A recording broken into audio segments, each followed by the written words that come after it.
السلام عليكم ورحمة الله وبركاته، اخواتي وحبايب قلبي. ان شاء الله النهارده هنعمل مع بعض صينية الجلاش اللي انت هتسميها فطيرة الجلاش. طعمها حلو جدا. يعني لو عندك ورقة جلاش نشفت في التلاجة، او ان انت مستصعبة ان انت تقعدي تفردي وتعملي بالسمنة او كده، عايزة تعملي حاجة سهلة، النهارده هنعمل مع بعض الطريقة ديت. طريقتها سهلة جدا وطعمها برضو حلو جدا، هيعجبك. احنا هنبدأ ان احنا نقطعها كده.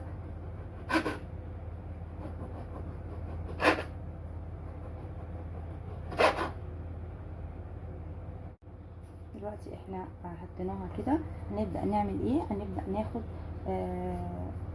يعني هنبدأ هنقلبها الأول كلها كده بالسمنة قبل بعضيها.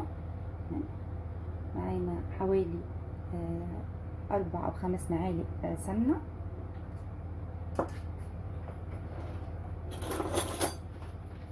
ان احنا نقلبها كده كلها مع بعض، يعني تخلي السمنة كلها تتشرب كده فيها.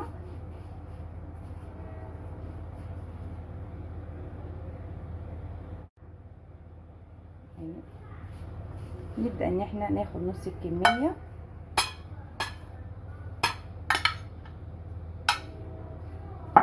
عشان احنا هنضيف المكونات فيها.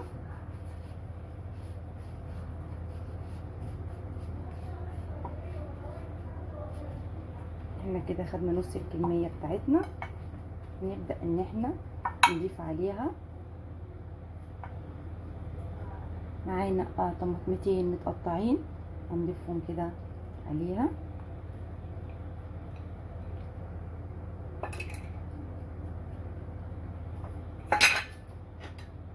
معانا قرنين فلفل رومي، حابه تحطي فلفل حراق برضو ممكن تحطي. معانا زيتون، احنا خاليينه من البذر، مقطعينه زيتون اخضر.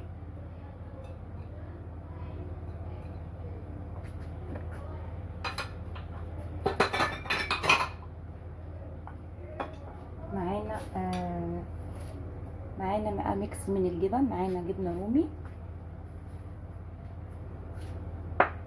نبدأ ان احنا نضيفها كده.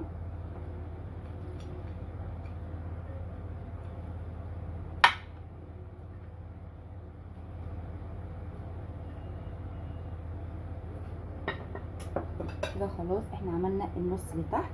نبدأ نضيف بقية الجلاش معانا.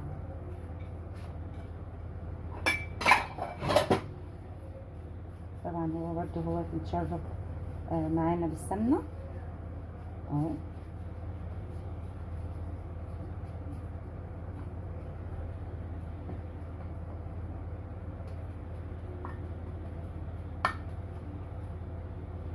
الخطوة بقى اللي بعد كده ايه؟ ان احنا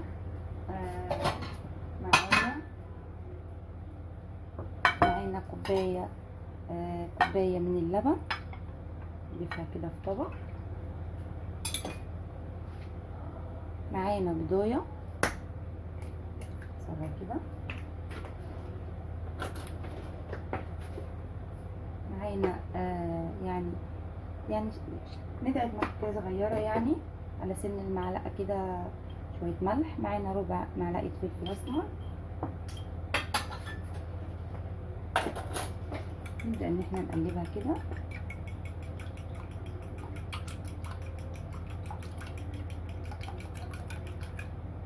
كده بقى نبدأ ان احنا نسقي معانا الجلاش.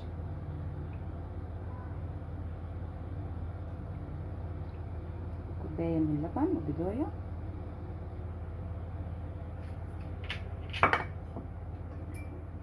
كده خلاص هو اتشرب معانا كده من اللبن. معانا جبنة موزاريلا، حابة ان انت تحطي على الوش، مش حابة مش موجودة عادي. هو اللبن هي مع البيض بيعمل لها وش كده حلو جميل كده. ان شاء الله تكوني مسخنه الفرن كده قبليها، وهنحطها في الفرن وهنشوفها لما تستوي مع بعض. دلوقتي الصينيه اللي احنا عملناها الجلاش بالجبنه استوت. عاوزه اقول لك ان هي بتاخدش ربع ساعه في الفرن، يعني بتستوي بسرعه. وشها كده بيتحمر زي ما انت شايفه. احنا عملناها اهو، قطعناها مع بعض. طبعا هي لسه خارجه من الفرن، فلسه الصينيه سخنه شويه، بس بقى يعني طعمها جميل، طعمها حلو قوي.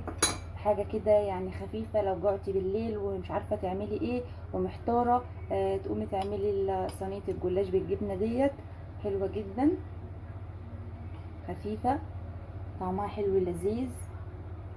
اعمليها وجربيها وان شاء الله تعجبك باذن الله. لو عجبك الفيديو ما تنسنيش بقى في اللايك والشير، ويا ريت تعملي الاشتراك عشان تشوفي معايا كل جديد. والسلام عليكم ورحمه الله وبركاته.